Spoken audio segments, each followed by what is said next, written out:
할렐루야. 오늘 함께 나눌 말씀의 제목은 성령이여 내게 임하시옵소서입니다. 우리 함께 다 같이 한번 고백해 봅시다. 성령이여 내게 임하시옵소서. 아멘. 이 시간 여기에 있는 여러분 한 사람 한 사람이 성령의 충만을 받는 그런 이제 말씀의 시간, 은혜의 시간이 될 줄로 믿습니다. 우리들은 신조어, 즉 줄임말을 많이 사용하는 시대를 지금 살아가고 있습니다. 예를 좀 몇 개 들어보도록 하겠습니다. 무물이라고 하는 단어인데요, 신조어. 무슨 뜻인지 아세요? 무엇이든 물어보세요를 줄임말로 SNS 많이 사용하는 용어다 이렇게 봅니다. 또 하나는 오하운이라는 신조어예요. 오늘 하루 뭐예요? 운동을 했다. 그래서 SNS에서 샵 오하운으로 쓰이며 자신의 운동 루틴을 공유하는 그 포스팅에 쓰입니다. 그리고 핵인싸가 있습니다. 신조어로서 의사소통이 다 되는 그러한 사람을 이 구역, 이 지역의 핵인사로 임명한다라고 할 정도로 핵인싸. 그리고 또 한 가지 영끌. 아마 이거는 많이 들어봤지요? 뭐까지 끌어? 영혼까지 끌어다가 집을 사야 되는 부동산에 대한 그런 신조어입니다. 또 한 가지 또 많이 들어본 단어가 하나 있을 텐데 소확행이라는 단어입니다. 작지만 소소하지만 무엇을 말한다? 확실한 행복을 말할 때 소확행이라 이런 용어를 씁니다. 어떤 것들이 있는가 인터넷에 들어가서 이 신조어를 보다가 제가 뒤로 넘어갈 뻔했습니다. 얼마나 많은지 오늘 하루 종일 제가 설명해도 모자랄 정도로 정말 셀 수 없을 정도로 신조어가 지금 사용되어지고 있습니다. 이 용어를 모르면 이제는 대화조차도 쉽게 되지 않는 그러한 신조어, 이러한 줄임말들이 많이 사용되고 있습니다. 이처럼 기독교인들이 사용하는 용어 가운데에도 믿지 않는 사람, 넌 크리스찬들이 볼 때에는 도무지 이해가 되지 않는 용어 단어들이 있습니다. 특히 그 중에 하나가 있다면 성령이라는 단어입니다. 그래서 기독교를 모르는 사람들이 이렇게 묻지요. 성령? 성령 그게 도대체 성령이 뭐야? 이렇게 물을 수 있어요.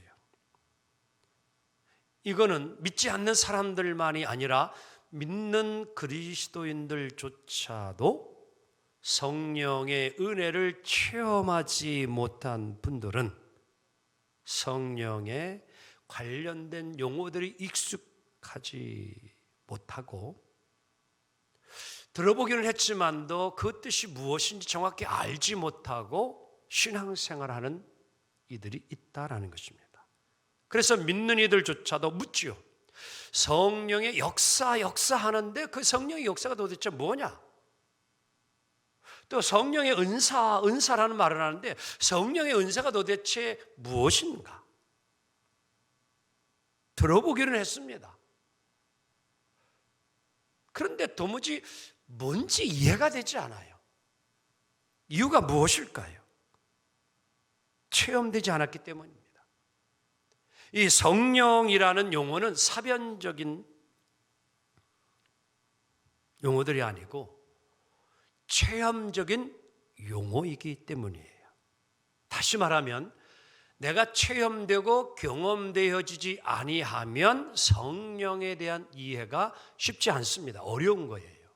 자, 그래서 요한복음 3장을 보게 되어지면 예수님 당시에 가장 학문적으로 지식적으로 당대에 가장 뛰어나다고 하는 니고데모라고 하는 바리새인 관원이었어요. 최고의 사람이었습니다. 근데 이 사람이 낮에도 아닌 밤에 예수님을 몰래 찾아와서 구원에 대한 질문을 합니다. 영생에 대해 궁금해하고 물어요. 그랬더니 예수님이 물과 성령으로 거듭나야 되느니라. 그러니까 성령으로 거듭나야 된다, 태어나야 된다는 사실을 그 당시에 최고의 학문과 지식을 가진 니고데모가 이해를 못해요.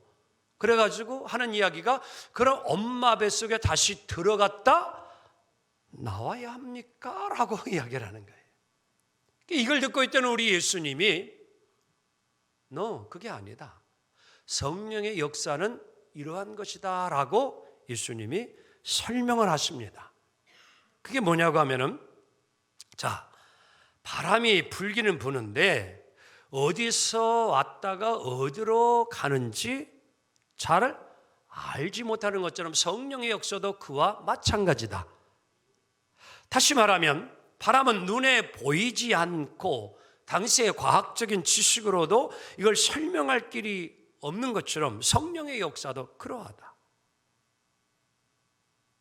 그래서 예수님은 성령이 누구이고 성령의 역사가 무엇인지를 알아들을 수 있는 말로 설명한다는 것이 쉽지는 않다. 그러나 성령의 역사를 통하여서 얼마든지 성령이 존재하는 것을 현실로 증거하고 보여줄 수 있다 라고 하면서 이렇게 설명하는 거죠. 자, 바람이 부는데 어디서 불어왔는지 알 수가 없지만 또 존재하는 것이 내가 느끼지 못하지만, 자, 바람이 불 때에 낙엽이 흔들리게 되어지면, 나부끼는 것을 보게 되어지면 바람이 부는 것을 우리가 안다 모른다?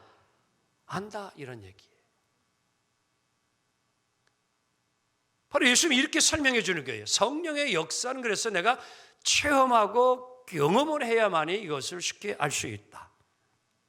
자, 장길서 목사님이 쓴 책이 하나 있는데요. 제목이 삶은 풀어야 할 문제가 아니라 경험해야 할 신비입니다 라는 것입니다. 여기서 기억할 만한 하나의 이야기를 좀 하시고 계신데요. 이런 내용이에요. 에볼라가 있습니다. 그가 이제 땅을 기어서 어떤 목적을 향해서 가는데 그 앞에 놓여 있는 모든 것들은 다 그에게는 문제예요. 돌덩이 하나, 막대기 하나, 냇가 하나, 그는 만만치가 않습니다. 모두가 다 난관이 어려운 거예요. 그러나 나비에게 있어서는 이 막대기나 돌멩이나 냇가는요, 이거는 장애물이 되지 아니하고 그냥 뭐에 불과하느냐? 구경거리에 불과해요. 아무 문제가 되지 않습니다. 애벌레에게는 모든 것이 다 힘겹고 어렵게만 느껴지는 거예요. 새가 물고 가다가 떨어뜨리는 나무 하나, 그것도 애벌레에게는 혼신의 힘을 다하여서 넘어가야 할 이러한 장애물, 문제일 수밖에 없습니다. 하지만 나비는 이런 것이 전혀 뭐예요? 문제가 될 이유가 없어요. 왜? 나비에게는 날아갈 수 있는 능력이 있기 때문입니다. 날아갈 수 있는 능력이 있는 거예요. 그래서 그는 자유롭게 모든 것을 넘어갈 수 있고 만끽할 수 있어요. 왜? 자신에게는 날 수 있는 능력이 있기 때문입니다. 그렇습니다. 우리가 성령으로 거듭나고 성령의 능력을 덧입게 되어지면 내 힘으로 넘어갈 수 없는 장애물, 문제 얼마든지 넘어갈 수 있고 승리할 줄 믿습니다. 갖가지 유혹들, 시험들도 마찬가지예요. 자, 예수님 40일 금식 기도하십니다. 어떠한 일이 이루어졌느냐? 성령이 그에게 임합니다. 능력을 받았어요. 근데 그때에 마귀가 쏜살같이 와가지고 예수님을 세 가지 시험을 하지요. 근데 예수님이 이 모든 시험을 이길 수 있는 힘과 능력이 무엇으로? 오직 성령의 능력으로. 아멘. 오늘 여러분과 저에게 주어지는 여러 가지 많은 삶의 난제들, 문제들, 이거 걱정할 이유 없습니다. 오늘 우리 안에 성령이 함께하면 능히 이겨냅니다. 능히 승리할 줄 믿습니다. 그래서 스가랴 4장 6절 하반절에 스가랴 선지자는 이렇게 우리에게 귀한 위로의 말씀을 주고 있습니다. 시작. 이는 힘으로 되지 아니하며 능력으로 되지 아니하고 오직 나의 영으로 되느니라. 아멘. 성령으로 되느니라. 오늘 이 시간 오순절 마가 다락방에 임하였던 성령의 능력과 역사가 오늘 이 시간 이곳에서 예배드리는 저와 여러분에게도 임하기를 주님의 이름으로 간절히 축원합니다. 자, 그렇다면 오늘 오순절과 이 성령 강림절은 무슨 연관이 있을까라는 거지요. 유대인들에게는요, 중요한 세 가지 3대 절기가 있습니다. 첫째가 유월절이요, 그리고 초막절이요, 그리고 오순절입니다. 잘 알고 있듯이 유월절은 이스라엘 백성들이 애굽에 430년 동안 종노릇하다가 하나님의 강권적인 은혜와 섭리로 모여 이제 자유와 해방을 얻게 된 그날을 기념하기 위해서 지키는 것이 유월절이라 이야기합니다. 또 그들이 해방되어 광야에서 가나안 땅을 들어갈 때까지 그 광야 속에서 하나님의 이끄심과 돌보심과 사랑하심을 그들이 경험하면서 하나님의 은혜를 또 추수에 감사를 드리는 것, 이것이 초막절이에요. 또 장막절에 이렇게 표현합니다. 그리고 이제 6월절이 지나고 7일씩 7번이 지난 77이 49 플러스 1에서 50일째 되는 그날을 오순절 이렇게 말하고 있는 겁니다. 그래서 우리가 이제 오순은 10에다가 이제 5번을 맞이한다. 그래서 6순, 7순, 8순, 9순 이렇게 이야기하죠. 그래서 오순이라 이렇게 해요. 이날에 주님 앞에 이제 감사를 드리는데 이스라엘 오늘 예수님의 제자들이 예수님의 약속을 기다리고 믿고 마가다락방에서 기도했던 날이 언제냐? 오순절 절기예요. 근데 그때에 뭐가 그들에게 임합니까? 성령이 임합니다. 그래서 그날을 성령 강림절이라 이렇게 부르게 된 것입니다. 자, 그래서 오늘 본문 사도행전 2장 1절로 4절을 다시 한번 우리가 함께 읽는데요. 읽을 때에 성령도 함께 역사할 걸 믿고 함께 하나님의 말씀을 읽도록 합니다. 시작. 오순절 날이 이미 이름에 그들이 다 같이 한 곳에 모였더니 호련히 하늘로부터 급하고 강한 바람 같은 소리가 있어 그들이 앉은 온 집에 가득하며 마치 불의 혀처럼 갈라지는 것들이 그들에게 보여 각 사람 위에 하나씩 임하여 있더니 4절 그들이 다 성령의 충만함을 받고 성령이 말하게 하심을 따라 다른 언어들로 말하기를 시작하니라. 할렐루야. 오늘 이 시간은 이곳에 우리 모두에게도 성령의 충만함이 임하기를 다시 한번 주님의 이름으로 축원합니다. 성령이 임하였다. 그럼 이 성령의 임재라는 말이 도대체 무슨 뜻일까요? 우리나라는요, 수천 년 동안 이 샤머니즘이라고 하는 무속 종교의 배경 속에서 성장해 왔습니다. 그래서 우리가 의식을 하든 의식을 하지 않든 느끼든 느끼지 못하든 이런 가지의 그러한 이제 성장 속에서는요, 나도 모르게 이러한 샤머니즘적인 요소가 우리 안에 은은히 뭐예요? 배게되어 있다는 사실이에요. 이걸 무시할 수가 없습니다. 우리의 민족의식 속에는요, 샤머니즘적인 요소가 다분히 들어있습니다. 그래서 이 샤머니즘적인 세계관과 종교관이 오늘 우리 기독교인들의 성령의 역사를 왜곡시키는 부분이 있습니다. 어떤 면에서 자, 무속 종교에서 쉽게 우리 박수 무당들이 우리가 이제 뭐를 한다? 내림굿을 이제 신을 뭐예요? 내림을 받는다는 겁니다.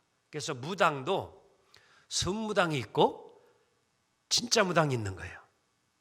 그래서 이 신내림을 받은 무당은 박수는 진짜고, 신내림도 없는데 가짜로 그거를 하는 거는 선무당입니다. 이 신내림이 있어요. 근데 오늘 이 신 내려서 접하게 되어지면 정신이 몽롱해지고 무아지경에 몰입하게 되어지고 황홀 상태에 들어가게 되어지는데, 오늘 기독교인들이 바로 이러한 상태를 성령이 역사했다라고 생각을 하면 그거는 아주 잘못된 겁니다. 오해하지 않기 원합니다. 성령이 임하고 성령이 역사되어지면 오히려 우리의 정신은 몽롱해지고 아리까리해지는 것이 아니라 더 선명해지고 분명해지고 확실해집니다. 아멘. 그래서 성령을 받게 되어지면 어떠한 현상이 일어나느냐? 하나님과 나의 존재의 관계가 명확해져요. 그래서 성령이 임하면 여러분과 저가 먼저 내가 누구인가를 깨닫게 되어지느냐? 분명히 알게 되느냐? 내가 죄인인 것을 깨닫게 됩니다. 그래서 성령 받으면 내가 죄인임을, 정말 죽을 죄와 같은 죄를 진 자인 것을 깨닫게 되는 순간 통회하고 자박하고 회개하는 거예요. 그래서 성령이 임한 증거가 바로 거기에 있는 겁니다. 그래서 여호와 하나님이 나의 주인이 되시는, 그래서 하나님과 나와의 관계가 정확해지고 분명해져요. 이게 성령이 내게 임한 증거입니다. 그리고 하나님의 말씀이 늘 들어도 읽어도 헷갈리고 믿어지지 않았는데 성령이 내 안에 역사되어지고 함께하면은요, 하나님의 말씀이 아멘으로 믿어져요. 그리고 정확하게 이해가 되어져요. 아멘. 우리는 이것을 분명히 알아야 합니다. 절대 몽롱한 상태가 아닙니다. 한각의 상태가 아닙니다. 그래서 예수님은 요한복음 14장 26절에 성령이 함께 임하면 이렇게 되어진다고 설명해 주고 있는 겁니다. 함께 보도록 합니다. 시작. 보혜사고 내 아버지께서 내 이름으로 보내실 성령, 그가 너희에게 모든 것을 뭐하고 가르치고 내가 너희에게 말한 모든 것을 뭐하게 하리라, 생각나게 하리라 하면. 그래서 여러분, 성령이 임하면요, 우리가 희미했던 것도 분명하게 보여지고 정확하게 알게 되어집니다. 우리를 가르쳐 주시는 분이 성령님이에요. 그래서 보혜사라는 것은 상담이라는 뜻을 가지고 있습니다.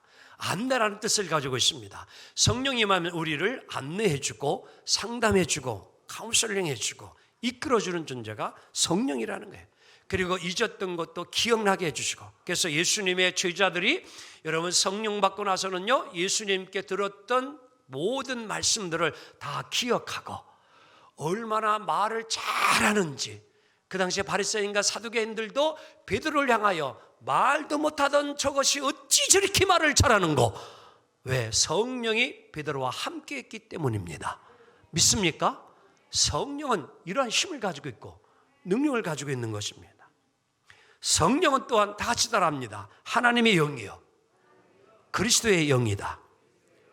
이 말은 성령, 거룩한 영, 하나님의 영이 내 안에 있을 때에 우리는 하나님의 자녀가 되는 거고, 그리스도의 영, 예수의 영이 우리 안에 있을 때 우리는 그리스도인이 되어지는 것입니다. 성령이 없으면 우리는 그리스도인이 될 수 없어요. 우리는 껍데기에 불과한 겁니다. 거룩한 영이 있을 때에 내가 그리스도인이라 말할 수 있는 거예요. 그래서 성령을 받게 되어지면 오늘 여러분과 저의 마음은 주님의 마음으로 변화가 되어지고 주님이 원하는 닮아가는 삶을 이루어가게 될 줄로 믿습니다.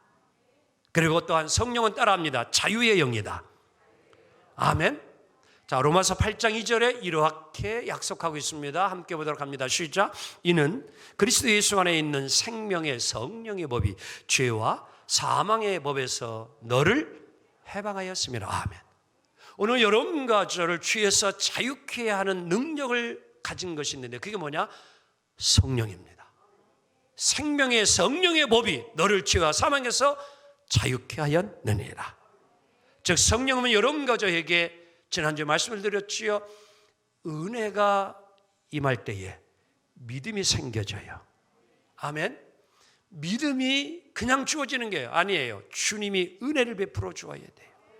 그래서 오늘 여러분과 저가 주님이 우리 안에 은혜를 부어주실 때에 믿음이 생겨지고 그 믿음대로 우리가 순종하며 살아갈 때에 하나님의 사람으로 살아가는 삶을 이루게 될 줄로 믿습니다. 그래서 오늘 우리 하나님은 부족한 우리들에게 이 세상에서 이렇게 능력 있고 권세 있는 삶을 살아가던 하나님이 선물로 주시는 것이 있는데 그것을 사도 바울은 고린도서 12장에서 은사라 이렇게 설명해 주고 있는 겁니다. 자, 함께 은사의 종류를 보도록 합니다. 많이 있지만도 시간 관계상 고린도서 12장에 있는 은사만을 좀 함께 보도록 하는데 하나님께서는 주님을 주로 고백한 이들에게 성령을 주시는데 한 가지 이상은 반드시 성령의 은사를 주십니다. 깨닫지 못하기 때문에 이것을 사용하지 못할 뿐이지요. 반드시 성령이 임하면 은사가 임하게 되어 있습니다. 자, 제가 먼저 어떤 이에게 하면은 다음은 여러분들이 답을 합니다. 어떤 이에게는 이 은사가 있습니다. 두 번째, 어떤 이에게는 믿음을. 네 번째, 어떤 이에게는 병 고치는 은사를. 다섯 번째, 어떤 이에게는 능력 행함을. 여섯 번째, 어떤 이에게는 예언함을. 일곱 번째, 어떤 이에게는 영들을 분별함을. 여덟 번째, 다른 이에게는 각종 방언. 그래서 오늘 마가다락방에 방언을 하게 됐지요. 자, 아홉 번째, 어떤 이에게는 뭐예요? 방언을 통역함을 주신다. 아멘. 한 27, 30가지가 되어 실은요. 오늘 고린도전서 에베소 4장에도 나오지만 오늘 시간 관계상 오늘 고린도전서 12장에 있는 이러한 은사들이 있습니다. 여러분, 이 은사를 받은 걸 아시고요. 사용하기 원합니다. 근데 이 은사를 주시는 하나님의 목적을 우리가 정확히 알아야 합니다. 이 목적을 모르면 절대 안 됩니다. 오늘 우리 하나님께서 여러분과 저에게 성령을 주시면서 은사도 주시는데 이 은사를 주시는 목적은 다른 것이 아니라 교회에 덕을 끼치고 모든 성도들에게는 유익을 주고 하나님께는 영광을 돌려라. 이걸 잊지 않기 원합니다. 여러분, 이 은사를 하나님이 주셨는데 잘못 사용하여서 내 자신의 자랑이나 영광을 위한 것으로 사용하게 되어지만 하나님이 이 은사를 거두어 가십니다. 분명해요. 그래서 여러분들이 은사를 받았는데 또 다른 은사를 받을 수도 있습니다. 두 가지, 세 가지. 그건 은사를 잘 사용한 자에게 하나님은 더 다른 은사도 부어주십니다. 여러분, 어떻게 살아가기를 원하십니까? 하나님의 은사가 여러분 하나님이 주시는 선물인데 이 선물을 많이 받기를 원합니다. 옆 사람에게 이렇게 축복해 줍니다. 성령의 선물을 많이 받기를 바랍니다. 아멘. 그래야 여러분 신앙생활이 기쁘고 즐거워요. 또한 성령의 임재는 기독교의 출발입니다. 오순절 마가다락방에 성령 임함으로 예루살렘의 초대교회가 처음 시작되어졌고 이것이 교회의 시초가 되어진 것입니다.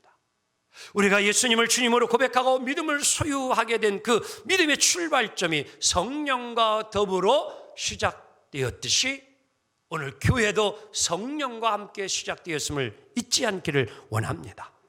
왜 이 말씀을 드리느냐? 중요합니다.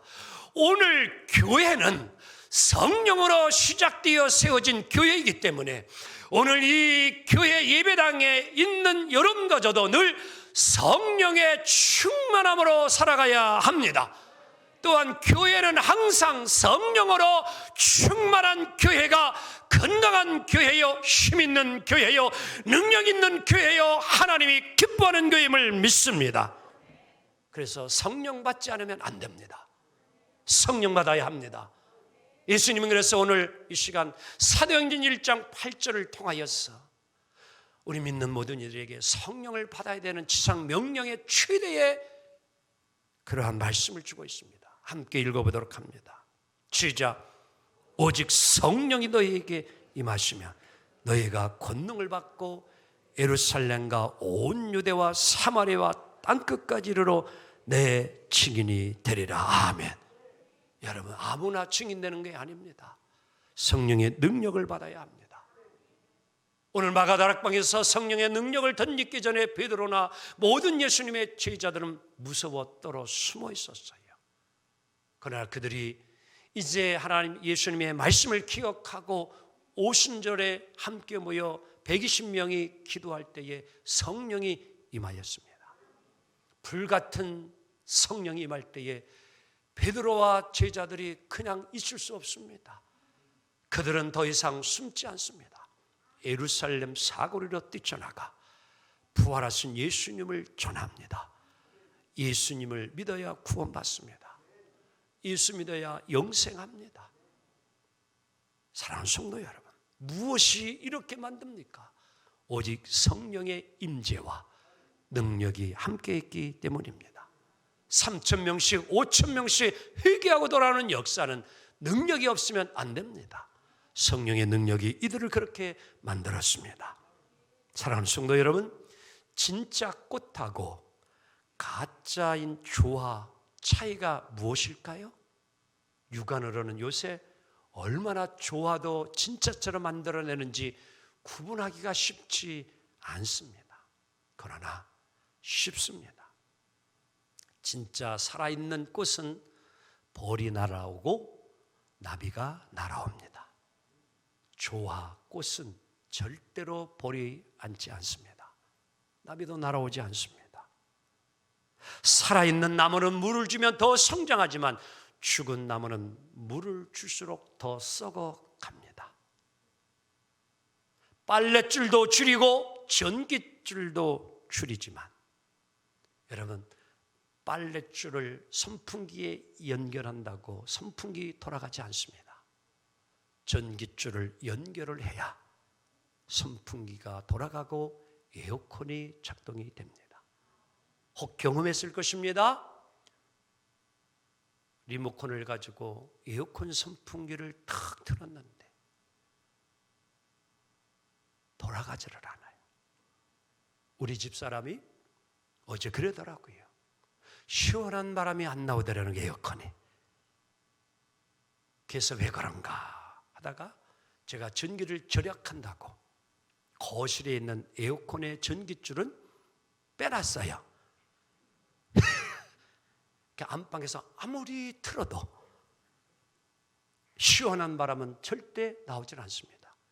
왜냐하면 그것하고 슈레기하고 연결되어 있는 코드가 연결이 되어야 되는데 그걸 빼놨으니 슈렉이 돌아가지 않으니 무슨 시원한 바람이 나옵니까? 아무리 돌려도 소용없습니다. 잊지 마세요. 교회를 수십 년 다녔어도 성령을 받은 사람과 성령을 받지 않은 사람은 다를 수밖에 없습니다. 여러분, 정말 천국 백성 되기를 원하십니까? 성령 충만함 반드시 받아야 합니다. 성령 충만한 사람이 어떤 사람입니까? 성령님이 내 삶을 지배하며 이끌어가는 사람을 말합니다. 성령의 지배를 받는 사람이야말로 내 삶의 주님이 주인이 되어 천국의 백성다운 삶을 이루어 갑니다. 이제 말씀을 정리합니다. 사랑하는 성도 여러분, 이제후로는 부활하신 주님의 약속의 말씀을 믿고 성전에 모이기를 힘쓰고 더욱 깨어 늘 기도함으로 무시로 성령의 충만함을 받고 누리며 살아가기를 원합니다. 그리할 때만이 성령의 능력과 힘 가지고 오늘 우리들이 이 세상을 승리하며 살아가리라 믿습니다. 주님의 성령의 능력이 우리 모두에게 충만하기를 주님의 이름으로 축복합니다.